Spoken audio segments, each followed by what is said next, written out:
अस्सलाम वालेकुम। आप लोगों को अभी मैं आई हूँ जलसा में, आप लोगों को दिखाती हूँ कि मिलादुन्नबी का जलसा आज हो रहा है।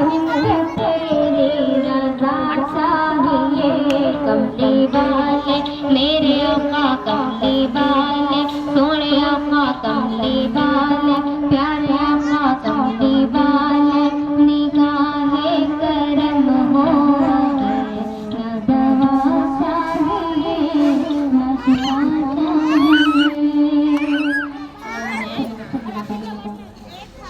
मोहब्बत है तभी तो हम हुजूर पाक अलैहिस्सलाम का मीलाद मनाते हैं।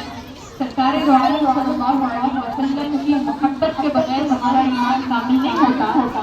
तो इसी तरह हम ये कोशिश करेंगे कि हुजूर पाक अलैहिस्सलाम की मोहब्बत से अपने दिलों को ताज़ा करें, अपने ईमान को ताज़ा करें, अपने दिलों को नूरानी बनाएं और अपने आने वाले थे बचपन में उनके इंतकाल के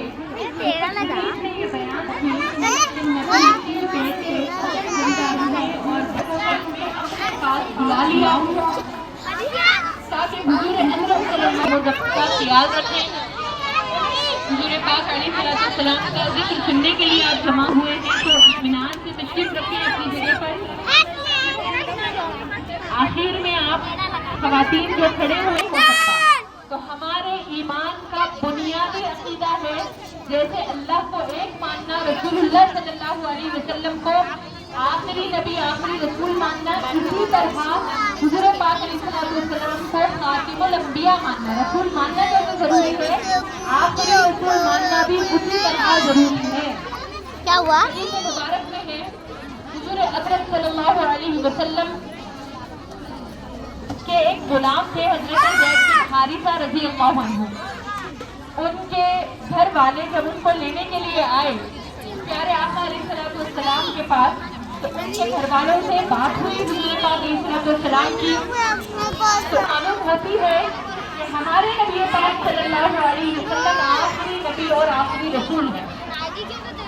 ये मानना हमारे ईमान में दाखिल है और हमारे ईमान के लिए जरूरी है। सल्लल्लाहु अलैहि वसल्लम आखिरी नबी है। 65 से ज्यादा सहाबा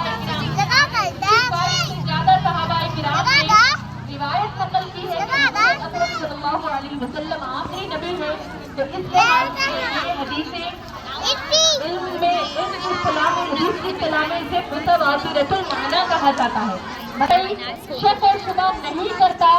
ये भी हमें ऐसे ही मानना चाहिए कि हमारे नबी पाक सल्लल्लाहु अलैहि वसल्लम आखिरी नबी है।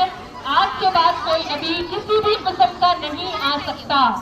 जो भी नबूवत का दावा करेगा वो झूठा होगा, कज़्ज़ाब होगा। मुअज़्ज़ज़ सामियात, इस सिलसिले में कई हदीसें हैं जैसे कि आपने अभी समाअत किया। 210 से ज्यादा हदीसों को बुजुर्गों ने लिखा और ये फरमाया कि लाखों हदीसें इस सिलसिले में मौजूद हैं। चंद अहादीस मुबारका में आपके सामने बड़ा खूबसूरत महल बनाया, खूबसूरत इमारत बनाई, लेकिन उस इमारत के एक हिस्से में एक ईंट को उसने छोड़ दिया। पूरी इमारत मुकम्मल बनाई लेकिन एक ईंट की जगह को छोड़ दिया। तो लोग आते थे उसके महल को घूम फिर के देखते थे पूरा चारों तरफ से, लेकिन जब उस हिस्से की तरफ जाते जहाँ पे एक ईंट की जगह खाली थी तो हैरान रह जाते, परेशान हो जाते और देखकर सब ये ताज्जुब से कहते थे कि कितनी खूबसूरत इमारत है, कैसा आलीशान महल है की जगह छोड़ दी गई। इसमें बस कमी है तो ये एक ईंट की कमी है। एक ईंट भी लगा देते तो ये महल मुकम्मल हो जाता, कंप्लीट हो जाता। सब देखने वाले यही कहते कि बयान कर प्यारे आका अलैहिस्सलाम ने इरशाद फरमाया, सुन लो कि वो एक आखिरी ईंट मैं हूँ। तो सरकार दो आलम सल्लल्लाहु अलैहि वसल्लम ने अपनी मिसाल इस तरह से बयान फरमाई कि नबूवत की, रिसालत की बड़ी खूबसूरत इमारत अल्लाह ताला ने बनाई और उसको मुकम्मल किया तो हुजूर पाक अलैहिस्सलाम के जरिए से। सरकार दो आलम सल्लल्लाहु अलैहि वसल्लम जब तक दुनिया में तशरीफ नहीं लाए तो वो नबूवत की इमारत अधूरी थी, नामुकम्मल थी। हुजूर अकरम सल्लल्लाहु अलैहि वसल्लम ने आकर उसको पूरा किया और मुकम्मल फरमाया। तो ये हमारे नबी पाक सल्लल्लाहु अलैहि वसल्लम की शान है। सरकार दो आलम सल्लल्लाहु अलैहि वसल्लम को अल्लाह ताला ने सबसे पहले पैदा फरमाया। حضور پاک علیہ السلام کا نور سب سے پہلے پیدا ہوا، لیکن دنیا میں سب سے آخر میں حضور پاک علیہ السلام تشریف لائے۔ یہ بھی حدیث مبارک کا مضمون ہے۔ اور ایک حدیث مبارک میں ہے، حضور پاک علیہ السلام نے فرمایا کہ مجھے تمام لوگوں کی طرف بھیجا گیا ہے، تمام انسانیت کی طرف سے رسول ایک قوم کے لیے آتے تھے، ایک ملک کے لیے آتے تھے، مخصوص زمانے کے لیے آتے تھے، لیکن اللہ تعالیٰ نے ہمارے نبی پاک صلی اللہ علیہ وسلم کو ساری دنیا کے لیے، سارے جہانوں کے لیے رسول بنا کر بھیجا، سارے زمانوں کے لیے رسول بنا کر بھیجا۔ تو اب تک یہ بات کی رسالت ہمیشہ ہمیشہ کے لیے ہے، قیامت تک نہیں، قیامت کے بعد بھی ہمیشہ ہمیشہ کے لیے ہمارے نبی پاک صلی اللہ علیہ وسلم نبی اور رسول ہیں۔ بنی اسرائیل میں انبیاء اور رسول آتے رہے اور لوگوں کی رہنمائی کرتے رہے، لوگوں کو ہدایت دیتے رہے۔ جب ایک نبی کا انتقال ہو جاتا تو دوسرے نبی اس کی جگہ آ جاتے۔ دیکھیے اللہ تعالیٰ کا کیسا کرم رہا، اللہ تعالیٰ نے اپنے بندوں کی ہدایت کے لیے ہمیشہ انبیاء کو، رسولوں کو دنیا میں بھیجا۔ ایک نبی کا انتقال ہو جاتا، اس دنیا سے وہ چلے جاتے تو ان کی جگہ فوری دوسرے نبی آ جاتے تھے۔ پھر فرمایا کہ سن لو کہ میں سب سے آخر میں آنے والا ہوں، اور لا نبی بعدی، میرے بعد کوئی نبی آنے والے نہیں ہیں۔ تو سرکار عالم صلی اللہ علیہ وسلم نے فرما دیا کہ میں آخری نبی ہوں، میرے بعد کوئی نبی آنے والا نہیں ہے۔ اب کوئی بھی نبی ہونے کا دعویٰ کرتا ہے تو وہ سراسر جھوٹا ہے۔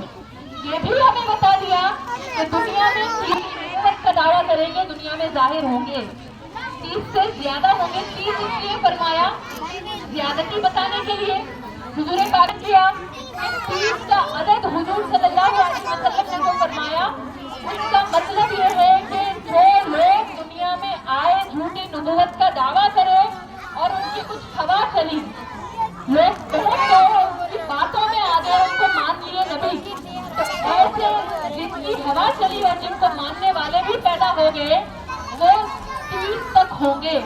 سب کو حضور صلی اللہ علیہ وسلم نے فرمایا سب دجال ہے، سب کذاب ہے۔ دجال کا مطلب دھوکہ دینے والے، مکر و فریب کرنے والے اور بڑے جھوٹے ہیں۔